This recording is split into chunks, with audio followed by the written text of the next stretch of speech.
Good morning. Coming at you today from the garage, working on a little bit of a project that I kind of mentioned a couple weeks ago in a video after purchasing this here giant Maxi Trac, what is it, 10.6 whatever CFM compressor. Today, I'm going to set about making my own 4-tire inflation system. We're all familiar with like the quick flate, the more flate, the gym flate and the bob flate and the everybody flate, right? They're all called a flate, something flate. So this is going to be like the big papa flate or maybe the janky flate. I don't know. So I've got what I hope is everything that I need here. I just kind of put this together in my head and thought about, well, okay, if I have this, I have to cut this here and a T and a thing. So I should have everything I need. I've got a 50-foot pre-made, so it's already got the ends on it, air hose that is Flexzilla. This is 1/4 inch. This is my big question for how this is going to work out. Is I tried to decide in my head, should I use 1/4 inch or should I use 3/8 inch? I came to the decision to use 1/4 inch because of the size difference between that and 3/8. 3/8 seems to be another good option. I tried to look on like Moreflate and some of the other websites to determine what do those guys use? Are they using 3/8 or are they using 1/4? And I really couldn't tell. I couldn't find it in any of the descriptions. So I went ahead and went with the 1/4 inch because it will pack up smaller. I know that 3/8 inch hose has double the capacity, and so it can move twice as much air as the 1/4 inch. But being that we're only going to be working from 0 to 40 psi, I run janky at 38 psi, and the fact that I'm going to be leaving the Schrader valves installed in the tire valves when we put all of this together, all of that air at whatever psi it's going through, all of it has to go through those Schrader valves. And so I think that's going to be, kind of the dam in the system. That's going to be the holdup that's going to stop more air from being able to flow. I know that there's like monster valves out there and you can buy certain valves that air up and down a whole lot quicker. I'm just not sure it's worth saving a couple minutes on the side of the trail. Another reason that I decided to go with the 1/4 inch instead of the 3/8 is the supply hose that comes out of the compressor itself. I think it's actually a metric equivalent, but it is smaller than 3/8. I think it's just a tiny bit bigger than 1/4 inch. So here's hoping that these 1/4 inch fittings will work with this hose. I very much think that they will. I think that this is actually just a little bit thicker of a rubber than this Flexzilla hose, and I think that this is actually 1/4 inch. So if the manufacturer for this compressor supplied it with a 1/4 inch lead hose, then going with a 3/8 I think just might be a little bit overkill, a little bit too redundant. As this goes, this is going to go into the valve block here, and that's going to get separated out, and there's going to be a hose going this way and a hose going that way. So there's going to end up being 2 1/4 inch hoses supplying the whole system that come off of this single 1/4 inch hose. So really, I think the 1/4 inch is going to do okay, but we're about to find out. And hey, before we get started here, if you haven't done it already, click that subscribe button. If you like the video, click that like. It really helps us put the channel together and be able to grow to a point where we can do a lot more of these videos for you, be it working in the garage on some crazy project or working on the truck or out wheeling and camping, testing out different equipment. You clicking that subscribe button and you clicking like, telling your friends about it, leave us something in the comments. Genuinely, it really does help out. I appreciate it if you would. Okay, so let's get started. I think the first thing I'm going to do here is I'm going to take the air hose and I'm just going to run it out to its full length and just cut it in half.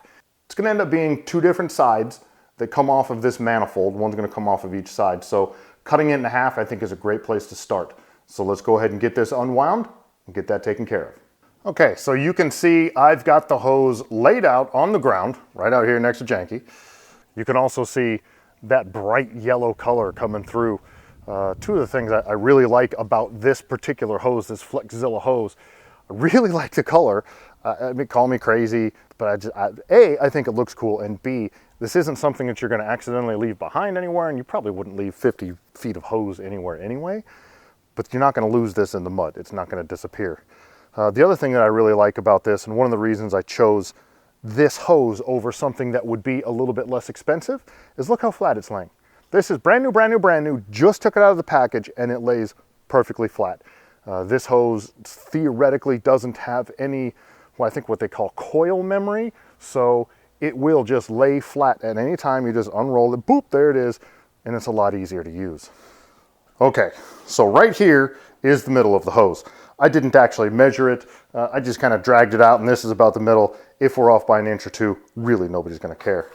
And you can see here, I actually have a pair of hose cutting pliers.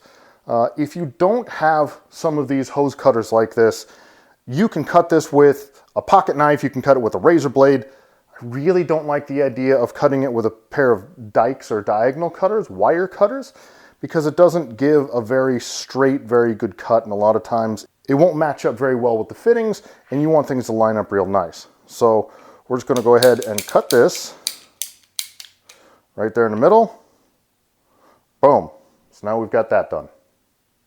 Okay, so let's go ahead and I've taken one of these end fittings out of the packaging. We're going to go ahead and put one of these on each end of this hose. We're also going to take one of these and put it onto the compressor while we're here. Kind of want to make sure that these things fit the compressor. If they don't, I'm kind of going to be dead in the water here. So let's get started on this. You can see that in the package, as this is completely assembled like this, you can see that this coil kind of protects the hose right there to stop it from kinking as it comes right out of there. And then this is actually the fitting. The hose goes into here. So the hose pops over the end of this, and then this comes in and sandwiches that all together, creating a good seal here. These are also very nice that they are reusable. So if you get a cut in the hose, you know, anywhere around here, you can just cut the hose, take this apart, move the hose up, and put it back together. It's even something you can do on the trail.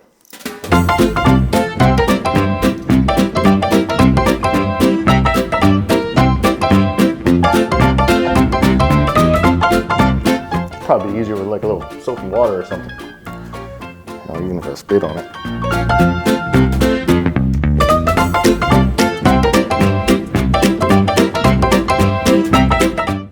Okay, so that's in. That hurt, but that's in. You can see that it's butted all the way up against the back of the fitting. So now we're going to take this guy and start threading this on.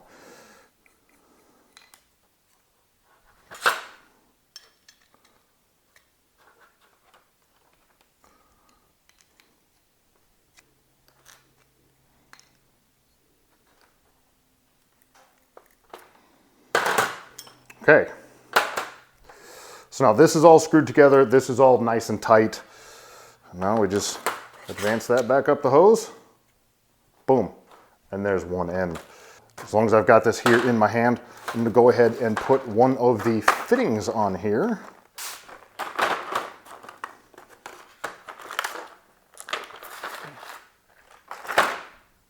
Okay, so we're also going to put a little bit of Teflon tape on the threads. We didn't have to put any Teflon tape on the threads with this fitting because this actually has a little like a ferrule piece that goes down inside the hose, and then this just clamps the whole situation together and it grabs that hose and squeezes it. Whereas here, as you're screwing this together like that, you want to make sure that you've got a little Teflon tape in there just to make sure that it's perfectly well sealed.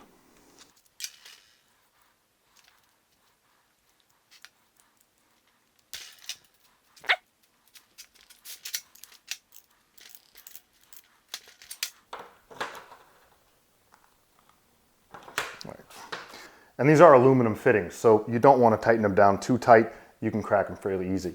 You want to make sure they're snug, they're on there, they're not going to fall apart, but you don't have to kill them. So that's hose end number one. Rinse and repeat on this hose here. So now we're done with the two hose ends. Both of these are put together quite well. It's all pretty and red and it's all nice. This is the air hose coupler. We're all familiar with these things, right? This set from Wynnsky, whatever. I'll put a link to all of this stuff down in the description.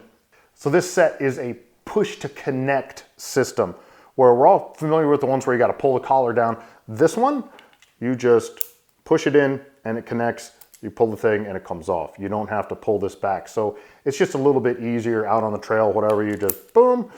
And in theory, this should also, they claim that these work with all different types of hose end fitting connectors. I'm not exactly sure, but there's different types, there's different shapes. This I think is a type A. Well, it says U style. I don't know. Okay, so now I'm going to change out the coupler end on the supply hose on the air compressor. This is where I very much hope that this all fits together. If it doesn't, I'm gonna have to come up with another solution that you'll have to see later in the video, but I think I'm gonna be okay. I suppose I could have taken and cut the other hose, like the other end of the hose that comes with this compressor, and reused the coupler that they had. The reason I didn't is the coupler is of kind of poor design. It's got like this little rubber outer wrap on it that when it gets hot, and they all get hot when you're using the compressor, right? It gets kind of slippery, it's hard to grab, and this doesn't fit anything else. So if I change this out to one of these fittings, then this will fit everything else that I've got. It'll fit my air tools. I can use this hose system with my air compressor at home if I need to air up the tires or whatever I need to do. So I'm just gonna go ahead and change out this fitting because this doesn't match anything. It doesn't go in, nothing works. So I'm gonna go ahead and cut this off. I am actually gonna cut the hose back here. You can actually feel where this fitting ends. I'm gonna cut the hose right after that.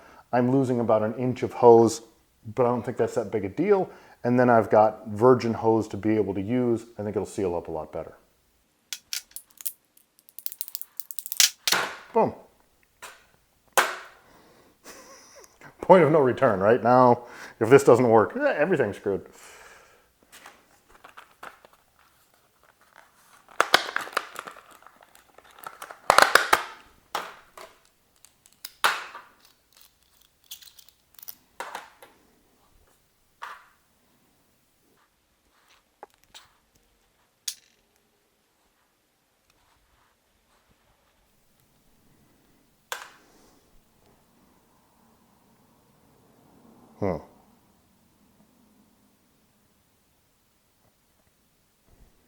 Okay, so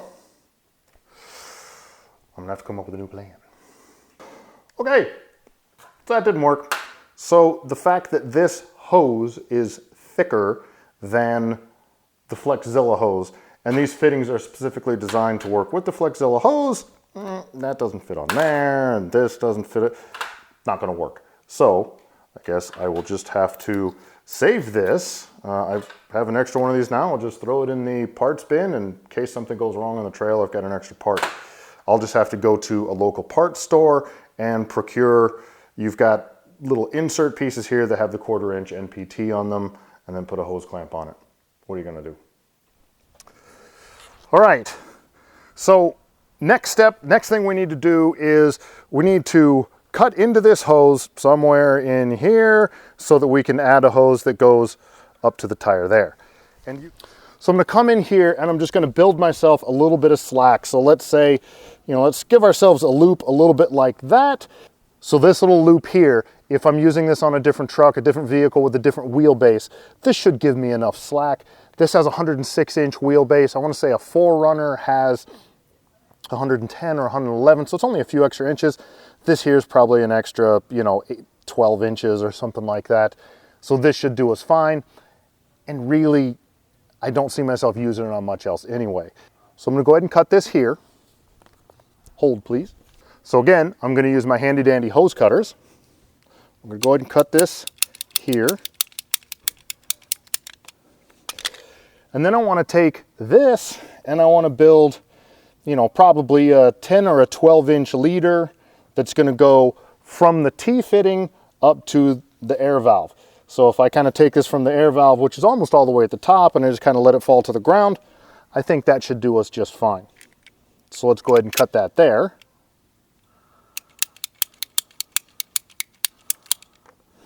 Okay, and now I'm gonna trim up a little bit of this hose. So you can see that the fitting is sitting directly in the center of the truck. I'm gonna make both sides identical to each other, so that the one that's over here runs around over there. It won't matter. I won't have to remember, oh, this one's for the left and this one's for the right. I don't have to mark them. Either one will fit either side. And you can see that there should be plenty of slack there to be able to get the compressor into play, but we want to cut as much extra out as possible so that we don't have to wrap all of this up and storage too much of it, as well as once you're out on the trail, like these stupid long hoses, you don't want them getting everywhere. So I'm going to go ahead and trim this. I'm going to cut that down right in here so everything should fit, and then I'll just take all of these lengths inside and duplicate it on the other hose. Okay, so now I'm going to take the hose that is not cut and just kind of line it up with these here so that I can get the appropriate cut lengths to duplicate these on the second hose. And I'm just going to kind of be running these out by hand. This ain't rocket science. It doesn't have to be down to the millimeter. So just get it close and I think everybody's happy.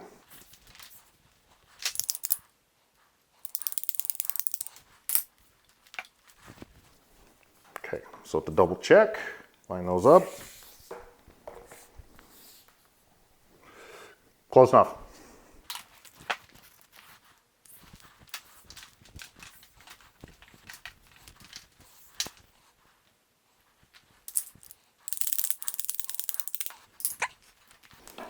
Again, just double checking.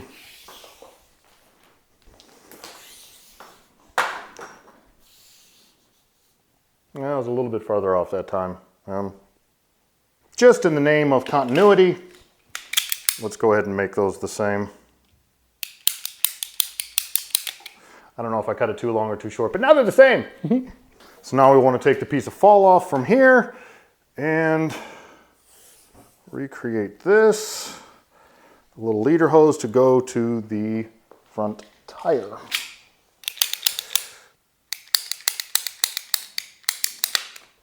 Close enough. So now we're going to take these T's and we're going to assemble all of this. Double check that. Yes, that fits over there. Let's go ahead and get all of these put together.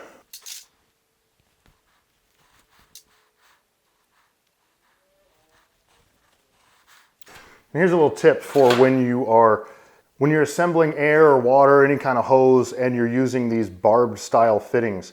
When you put this together, I see a lot of guys that will put, obviously the hose clamp goes on the outside of the hose, but I see a lot of guys put the hose clamp way out here at the end, trying to get the seal. Well, really, you want to put it much farther in. You want to get the hose clamp as centered on these barbs as possible so that it compresses in the center here and it doesn't have the option. If you're too far to the outside, it starts to compress the hose off the end, and you want to make sure that it's extremely solid on those barbs. So don't put that advance too far out. Like, you can actually take the clamp and you can feel where the end of that fitting is. The end is, up in there. So we want to put that right about there and tighten it down. And you want to get it tight, but again, you don't have to kill it.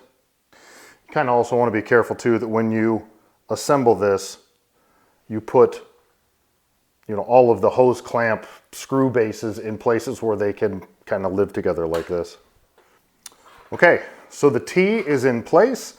Now all we have to do is put one of these on the end of this and then put another one of the tire fittings on here, and this side will be done. Okay, hose number 1 is complete. Again, rinse and repeat. Let's put the second one together. Okay, hose number 2, done.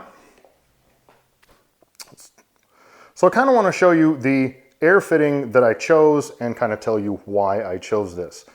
This is just a simple snap-on air fitting. It's just got one little clamp. You can see that it'll hold on nice and tight. You squeeze that to get that off.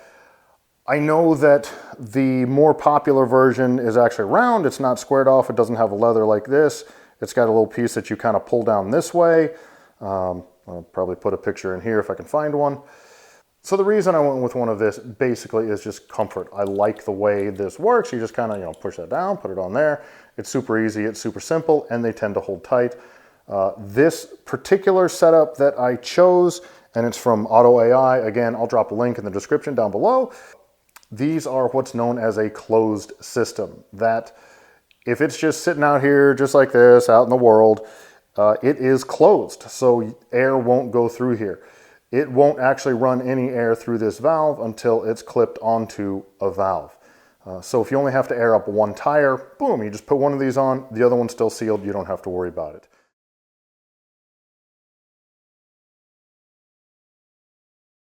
Okay, so I am back from the parts store with the fitting that I need to go into this hose, and we can get this thing finished up.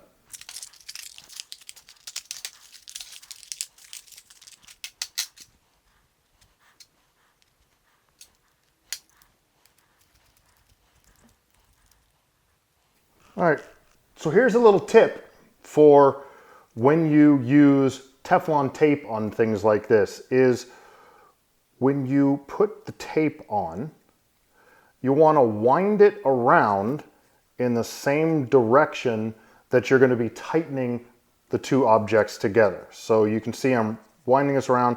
It's going to be tightening this way, right? So I'm winding it around this way. So when you snap it off and you've got this little tail, as that tail lays down, you also want to make sure that you don't get Teflon tape kind of in the way, but as that tail lays down and then you take something and you screw it on like this, it's always pushing that tail down instead of trying to unwind it the other way. If I'd wound it around this way, as I tighten this on, it can grab that tail and start to undo it and create kind of like a kink in there that can cause it to leak.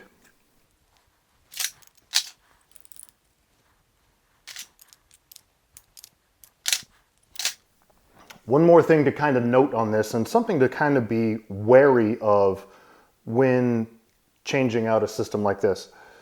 From the factory, the lead hose on this compressor, it's over here, just had an open port, right? It's not closed, it's not nothing.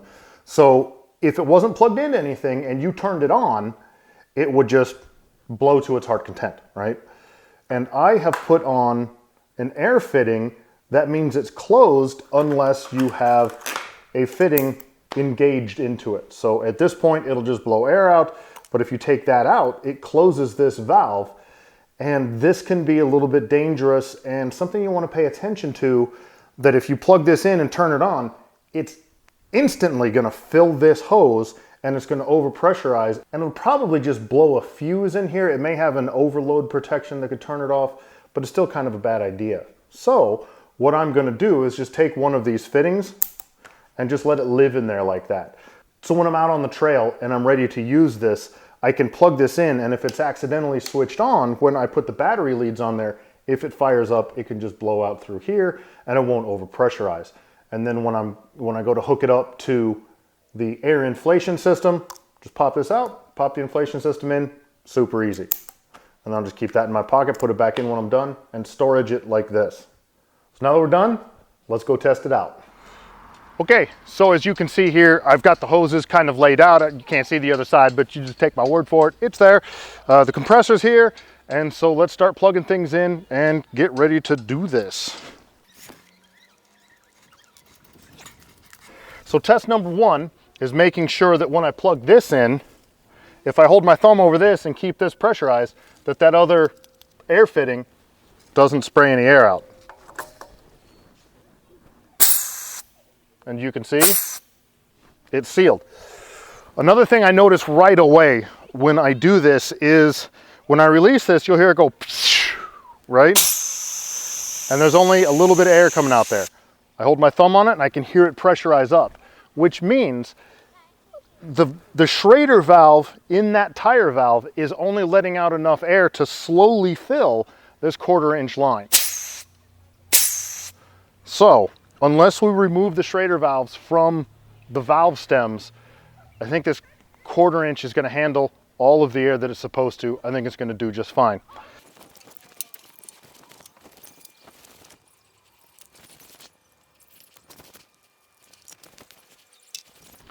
Okay, so all 4 tires are now plugged in. I'll let you see this side just because, you know, some of you might think I'm lying. I don't know. And then you can see on the pressure gauge, the whole system is sitting right there at 37, 38 PSI. So let's see, it's It's now, I don't know if you can see my watch, but it is now 4:35. Let's see how much time it takes to get all the air out of these tires.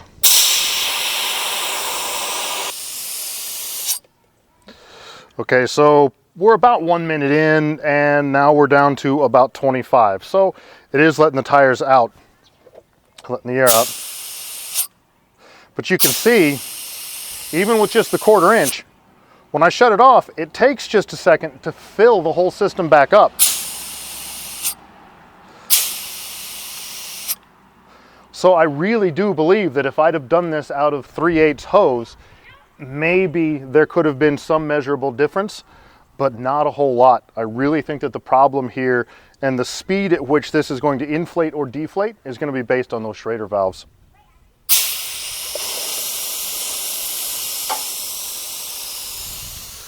Okay, so you can see, looking at the gauge right now, we're right about 15 PSI. That took about 3.5 minutes to accomplish, which really I can live with. So now I'm going to go ahead and air the whole system back up to the 38 or 40 PSI.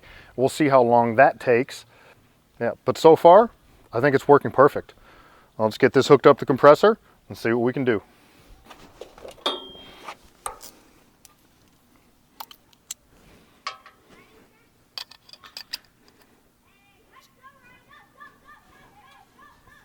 We're about 441.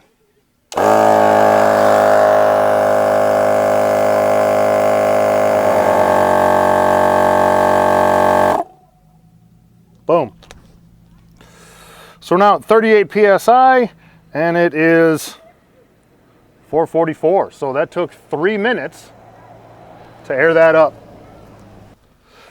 The air hose definitely got hot. The fitting is even more hot because it's metal, right? But really, 3 minutes for this whole thing, I'm perfectly happy with that. All right, so here is a little bit of a bonus. This is the bag that the Maxi Trac compressor comes in. There is room in this bag for the compressor and for that hose. And I was really hoping that by using the 1/4 inch hose like I did, that I could get all of those hoses to fit in here. Well, guess what? It worked! Boom, that's success. Now, it's a little bit snug. It takes a little bit of asking to get everything in there and get it zipped up, but I can get it all in there and I can get it zipped up so I can use the factory bag that the compressor came with. I may still end up purchasing a case to put all of this in, like a watertight case. I know Harbor Freight sells them under a, I don't know, a Cheetah brand or something. I don't remember what brand it is, but they're a whole lot like the Pelican cases. So I may end up doing like a Pelican style case for all of this, because this whole situation here doesn't fit real good in the back of Janky. So I may end up doing like a waterproof case for this so I can put all of this up on the roof rack instead of trying to put it in the back of the truck where I run out of room. Okay, so in conclusion, super happy with the way this turned out. Still not entirely convinced that I needed one of these systems, but it's kind of cool. And I think out on the trail, being able to hook it all up and then air everything down to the exact same pressure, it's kind of neat. Mostly just kind of wanted to see how I could set about doing this on my own. I don't do a whole lot of projects like this anymore, and really, like, I love working with my hands and I like doing things like that, so I'm really happy that I got a chance to do it. Most of these systems you see are anywhere between like $170 and $230. I've heard of some that are more expensive. I haven't seen any, but only did a bit of research. I think the big names are EasyFlate and MoreFlate. There may be other ones out there that I just haven't gone and looked. And they come with different options. You can get them with or without an air gauge and blah, blah, all this different stuff. So I think that I put this together with all top quality equipment, with a really good hose, with all great fittings and all screwed together and everything's good. The compressor, which if you haven't seen that review, definitely look that up. That was a great review where I compared that to a couple other compressors. Did very well. It only took about 3 minutes, 3.5 minutes to air up from 15 PSI all the way up to 38 PSI. And yeah, it got a little bit hot, but it got nowhere near as hot as the Harbor Freight that I'm used to using. It also didn't shut off and, you know, overheat itself like the Harbor Freight that I'm used to using. So I'm into this thing, and I will put a link down in the description, all the different parts that I used, I found a couple of different things on sale, like the hose I found on sale for 20 bucks, where normally it was like 37, so yeah, that was a good find. But I'll put a link to all the stuff that I got off Amazon. So I'm into this for right about 125 bucks with all top components that would run you to probably $225. You know, get the air gauge and get all the other things, and all matching fittings so that all the fittings work with my home compressor and everything else. I can't think of much else to tell you about it. If you've got any questions, or if you've got any comments, or if you're like, hey, you should try doing this or do this or over here, please leave them in the comments below. I always answer all of my comments, and I love to hear from you guys. So thank you so much for watching, and we'll see you on the next one.